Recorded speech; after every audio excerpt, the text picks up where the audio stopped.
Yahoo Toons. केकड़ा और बगुला। एक समय की बात है, किसी तालाब में एक सुंदर सा बगुला रहता था। तालाब की मछलियाँ उससे बहुत नफरत करती थीं, लेकिन उसे मछलियाँ बहुत पसंद थीं। समय के साथ बगुला बूढ़ा हो रहा था। उसकी नजर और पकड़ दोनों ही कमजोर हो रही थी। अरे ओ,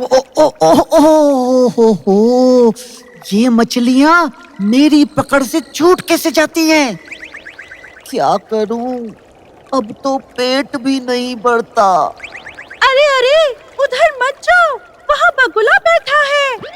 अरे डरो मत, ये बगुला तो अब बुढ़ा हो गया है। जैसे ही वो मुझे पकड़ने की कोशिश करता है, मैं छलांग लगाती हूँ, ऐसे ऐसे और ऐसे। मछली मछली अरे अरे अरे अरे ओ, फिर से छूट गई। बगुला अक्सर गिर जाता और मछली उसके हाथ से निकल जाती। देखा तुमने, हमें उस बगुले से डरने की बिल्कुल भी जरूरत नहीं। अब तो मछलियाँ भी बगुले के आसपास तैरती रहती, लेकिन वो एक मछली भी पकड़ नहीं पाता था। अरे इस बुढ़ापे ने तो मुझे परेशान ही करके रख दिया है। 2 दिन से मैं भूखा हूँ, एक भी मछली पकड़ में नहीं आई। क्या करूँ क्या करूँ?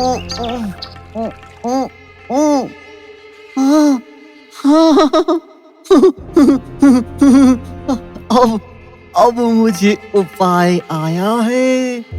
बगुला उदास चेहरे के साथ तालाब के किनारे एक पत्थर पर आकर बैठ गया और मछलियों के बहुत पास आने पर भी शिकार नहीं कर रहा था।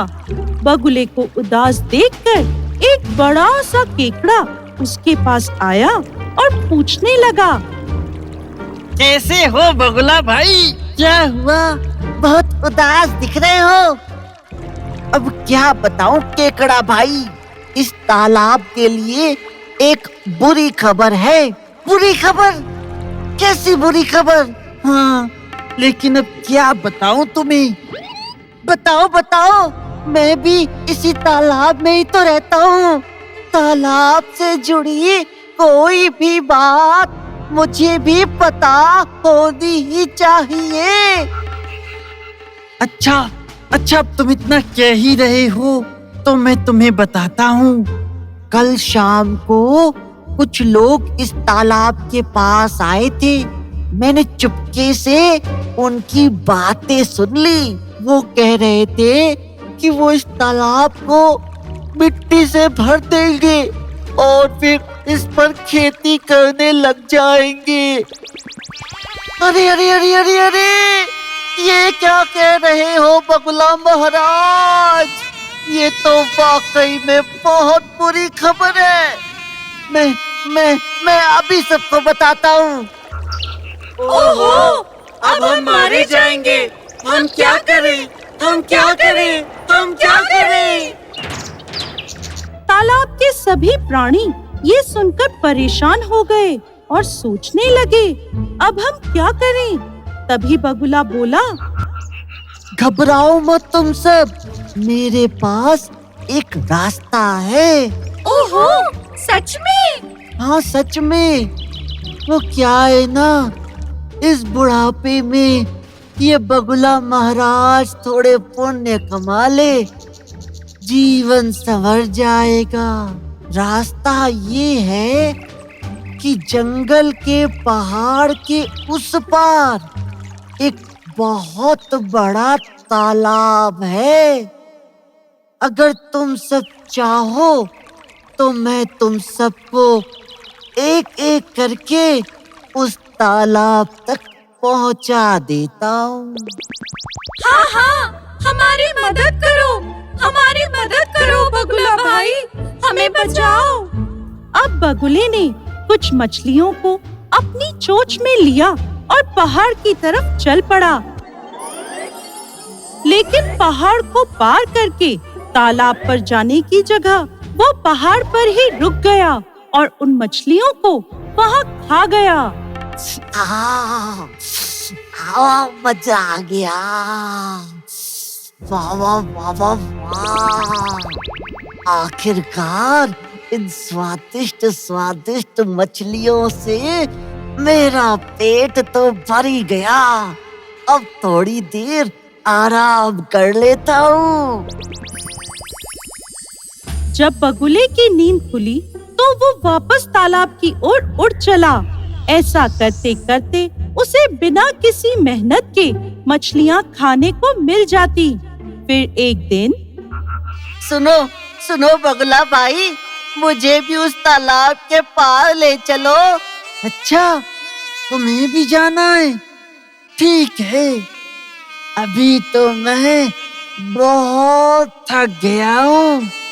कल सुबह मैं तुम्हें लेकर चलूंगा। अगले दिन सुबह सुबह बगुला केकड़े को लेकर चला। कुछ दूर आने पर, अरे केकड़े भाई, मैं बहुत थक गया हूँ। कुछ देर इस पहाड़ी पर आराम कर लूं, फिर आगे चलते हैं। चलो ठीक है, थोड़ा आराम कर ही लेते हैं। पहाड़ पर पड़ी मछलियों की हड्डियां देखकर केकड़ा बगुले की सारी चाल समझ गया। ये क्या बगुला महाराज, तुमने तो हमें धोखा दिया है। हाँ, तो मैं क्या करता? भूखा मरने से तो अच्छा है ना कि मैं तुम सबको धोखा दे दूं। चलो अब ज्यादा मत बनो, क्योंकि आज तो ये बगुला महाराज तुम्हारी दावत करने वाला है। केकड़ा पहले तो डर गया, पर उसने हिम्मत नहीं हारी और आगे बढ़ा। अपने पंजों से उसने बगुले का गला दबा दिया। फिर वो धीरे धीरे चलता हुआ पहाड़ से नीचे उतरा और तालाब पर पहुंचकर उसने पानी में रहने वाले अपने साथियों को सारी बात बता दी। सभी ने उसकी बहादुरी की तारीफ करी। अरे केकड़ा भाई, आपने तो हमारी जान बचा ली।